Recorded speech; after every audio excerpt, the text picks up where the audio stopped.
this problem is about a company testing an energy drink.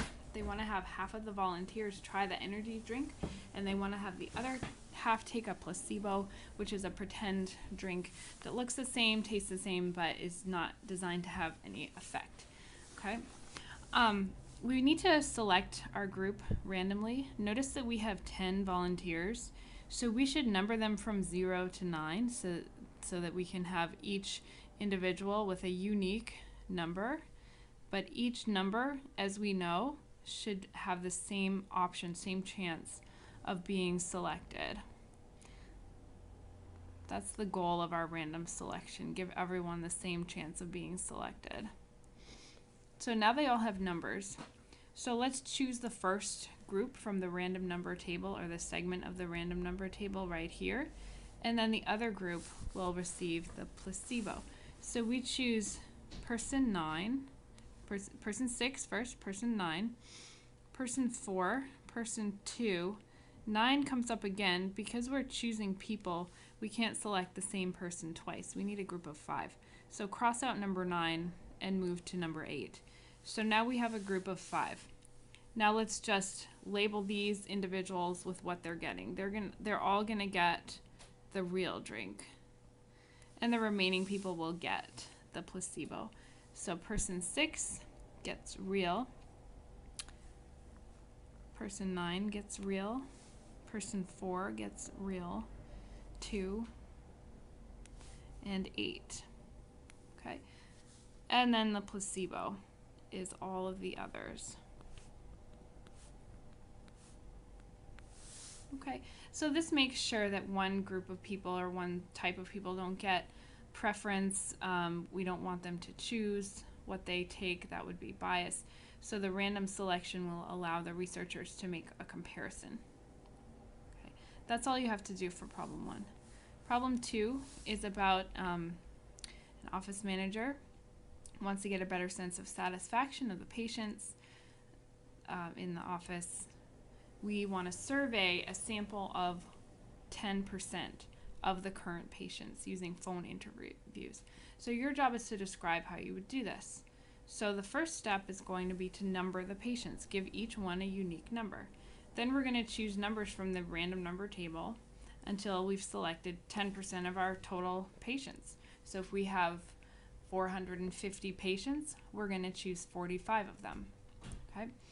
Then we will call the patients corresponding to those numbers selected. We just have to describe our method there. Problem 3, let me erase what I wrote so we can work through it. Problem 3 has to do with car safety.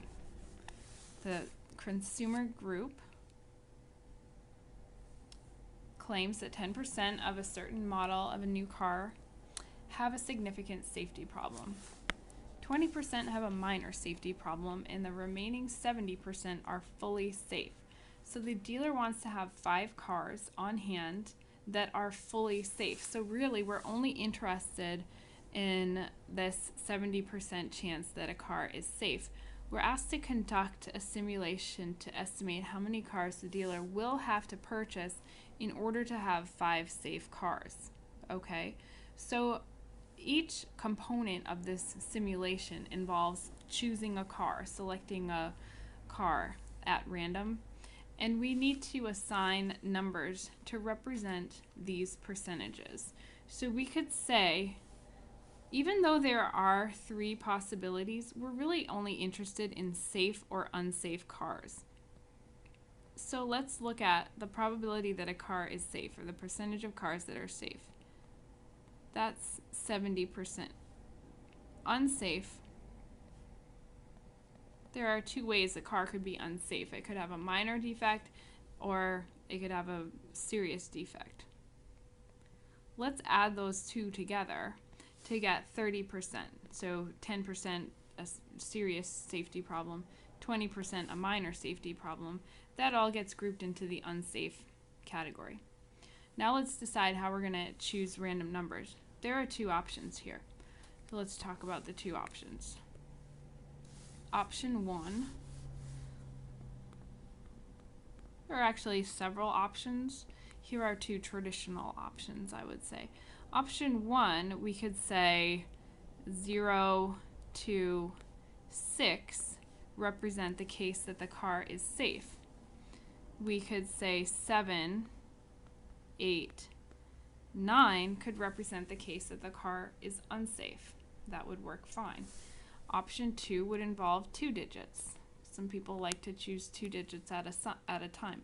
So in this case, we would do 0, 0 to 69 to represent the probability or percentage of safe cars, and then 70 to 99 would give us the would model the chance that a car is unsafe. Either option is correct. I give you 2 because I want you to know that there are many ways to do this, as long as you have the chances modeled correctly, okay?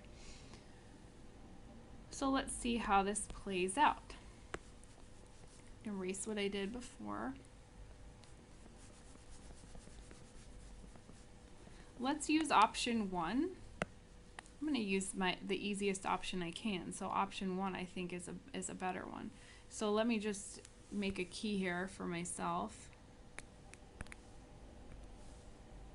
and bring that down and put it onto the page. Let's drag it over so that while we're doing this, we can refer to how we decided to model a component. Part B says, show 3 trials by clearly labeling the random number table given below.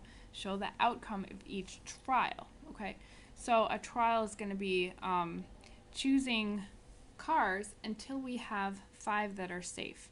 So let's take a look. The first number is a 0. That's assigned to the case that a car is safe. So I'm going to put an S above it. That's a safe car. 8 means the car is unsafe the way we've defined it. Then we have 7, unsafe, another 7, unsafe. Okay, 3, safe, 1, safe, 4 is safe, and 5 is safe. So now we have 5 safe cars. I see 5 S's. In other words, I have 5 numbers in the range of 0 to 6. So I'm going to put a line and I'm going to stop there, and I'm going to say trial 1 involved selecting how many cars. So it looks like I have 8. I had to select 8 cars until I had 5 that were safe. Now we go on to the next set of digits since we've already done 1 trial. So here this up and down line tells me move to the next trial. So trial 2, I'm going to make a list of this. Trial 1, 8 cars were selected. Trial 2, let's see what happens. 3 safe, right? That fell in my range of safe cars. 2 is safe, 9 is unsafe, 1 is safe, 0 is safe, and 4 is safe. We'll stop there because now I see I have 5 S's, and it took me 6 random numbers or 6 cars to achieve 5 that were safe. Okay, one last trial. Number 1, that means a safe car. 9 means unsafe. 6, safe. 8 is unsafe. 7 is unsafe. 5 is safe. 3 is safe. 4 is safe. So look, now I have 5 safe cars, 5 S's. So I've done 3, 4, 5, 6, 7, 8. Again, 8 cars were selected in order to find 5 that were safe. Okay, so from here, we're done with that part of the problem. Based on your trials so far, about how many cars do you recommend that the dealer purchase in order to achieve 5 safe cars? So one thing you could do here is find an average, okay? And you could calculate that average by adding up the number of cars per each trial and dividing by 3.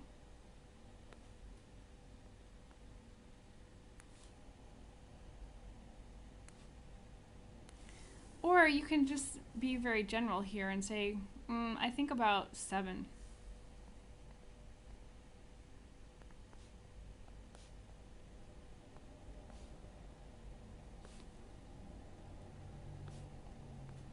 And we should write a full sentence explaining our answer. About 7 cars are needed in order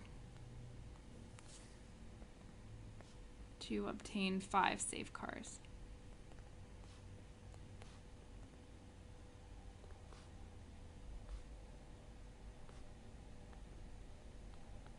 Okay, if we calculate this average, you can kind of see that this is going to give us approximately 7, about 7.3. Okay, and we can round. All right, so that's one simulation. Make sure that you're able to go through the steps of a simulation that we talked about in our notes when we did the cereal box example. I would go back over to that. Let's just find out where it is. Let's go back through our shared notebook. And that's under the page called Random Selection and Simulation. This gives you several examples of choosing random numbers, and then it walks through the process of conducting a simulation step by step. They used to have the correct numbers, but we know OneNote likes to auto-correct those. So take a look through this process and make sure you're clear on how to conduct your own simulation.